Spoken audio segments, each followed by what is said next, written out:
नमस्कार दोस्तों, horror tales के एक नए एपिसोड में आप सभी का स्वागत है। आज की कहानी पटना का एक हॉन्टेड हॉस्टल है जिसके बारे में हमें अमित ने बताया है। अमित पटना में अपनी पढ़ाई पूरी करने के लिए आया हुआ था। इससे पहले वह एक छोटे से गांव में रहा करता था। पटना में एडमिशन लेने के बाद उसे एक हॉस्टल अलॉट किया गया। उस हॉस्टल में 3 फ्लोर थे, जिसमें सबसे नीचे वाले फ्लोर पर अमित और उसके दोस्त रहा करते थे।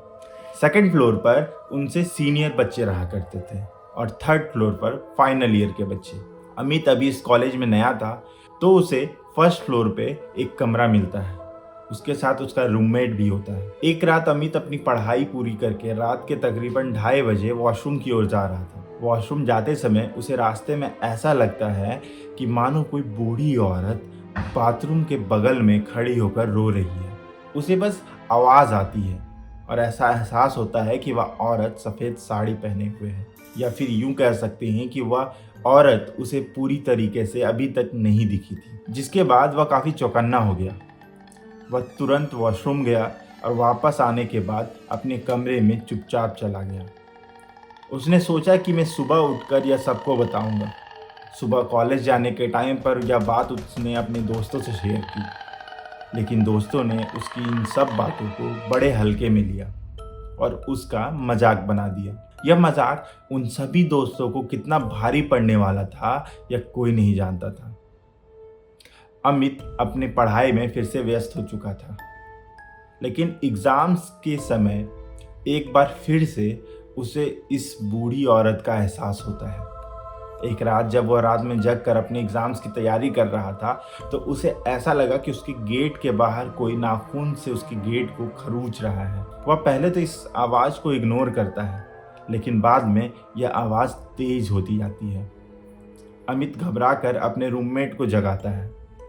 रूममेट को पहले वह आवाज़ें नहीं सुनाई देती, लेकिन तकरीबन 2-3 बार के बाद कुछ ना कुछ उसे भी सुनाई देता है। अमित का रूममेट भी काफ़ी डर जाता है, लेकिन दोनों लाइट जलाकर चुपचाप अपने कमरे में ही सोते हैं। उन दोनों की इतनी भी हिम्मत नहीं होती कि गेट खोलकर देखें कि बाहर कौन है। लेकिन सुबह जब दोनों बाहर उठकर जाते हैं तो गेट पर कोई नाखून के निशान नहीं होते, जिससे अमित और उसका दोस्त और भी डर जाता है। तकरीबन 10 दिनों के बाद एग्ज़ाम्स भी ख़त्म हो जाते हैं। सब लोग अपने अपने घर जाते हैं। अमित भी लौट कर अपने गांव जाता है।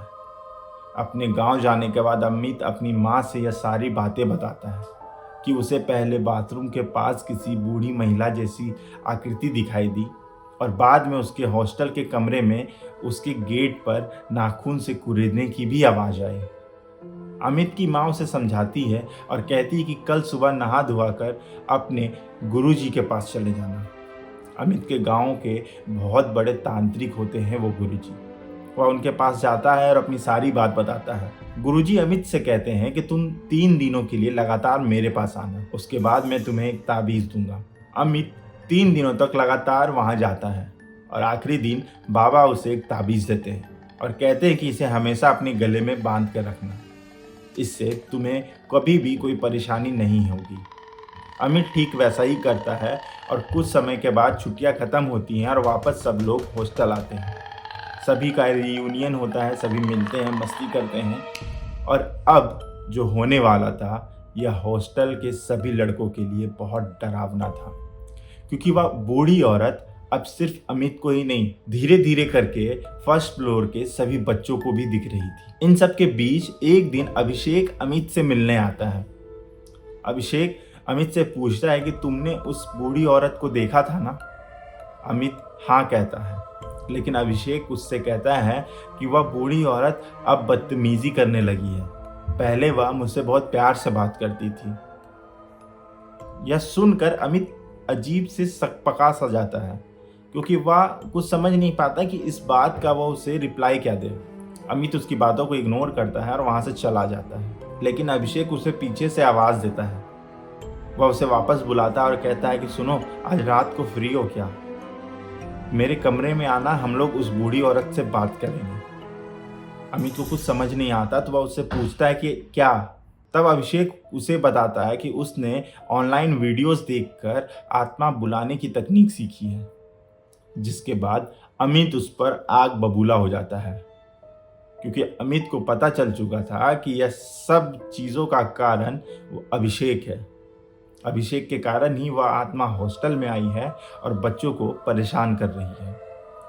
वह अभिषेक से झगड़ा करके अपने कमरे में चला जाता है और उसे यह भी कहता है कि कल सुबह तक रुको, मैं सबको बता दूंगा। अभिषेक भी अपने कमरे में चला जाता है। कुछ देर के बाद अमित से रहा नहीं जाता, वह अपने दोस्तों को एक एक करके यह बात बता देता है। सभी दोस्त मिलकर अभिषेक की कमरे की ओर जाते हैं और कहते हैं कि आज रात में ही सारा मामला सलटा लेंगे। वह सभी जैसे ही अभिषेक के गेट के पास जाते हैं और गेट को नॉक करते हैं, अभिषेक उस तरफ से दरवाज़ा खोलता है। अजीब सी मुस्कान लिए वह हंस रहा होता है। उसके कमरे में एक बोर्ड रखा होता है जिस पर चारों ओर मोमबत्तियां जल रही होती हैं। अभिषेक उन सबको देखकर कहता है, आ गए तुम सब, मैं तो तुम लोगों का ही इंतजार कर रही थी। इतना सुनकर सभी बच्चे डर जाते हैं, लेकिन अमित हिम्मत दिखाते हुए अपने गले से वह माला उतारता है और अभिषेक के गले में डाल देता है। अभिषेक अचानक ही नॉर्मल हो जाता है। वह पूछता है कि तुम लोग यहाँ क्या कर रहे हो? मेरे कमरे में मोमबत्ती किसने जलाई? मैं यहाँ क्या कर रहा हूँ? अजीब से सवाल वह पूछने लगता है। तभी सब दोस्त मिलकर अभिषेक को वहाँ से लेकर निकलते हैं। वह सब लोग मिलकर हॉस्टल के एक कमरे में रात बिताते हैं। सब लोग लाइट जलाकर एक साथ सो जाते हैं। सुबह होते ही वह अभिषेक के कमरे को साफ करते हैं, जिसके बाद यह बात वार्डन तक पहुँचती है। वार्डन ने यह बात अभिषेक के पेरेंट्स को भी बता दी और आखिरकार अभिषेक को वहाँ से निकाल दिया गया। लेकिन यह भूत या आत्मा अभी भी उस हॉस्टल में है जो बच्चों को परेशान करती है। उस दिन के बाद से अमित को या उसके किसी दोस्त को यह आत्मा तो नहीं दिखाई दी, लेकिन जो भी नए बच्चे आते हैं उन्हें यह जरूर दिखती है। तो ये थी हमारी आज की कहानी। आपको हमारी कहानियाँ कैसी लगती है हमें कमेंट करके ज़रूर बताएं और हमारे चैनल को सब्सक्राइब करें। धन्यवाद।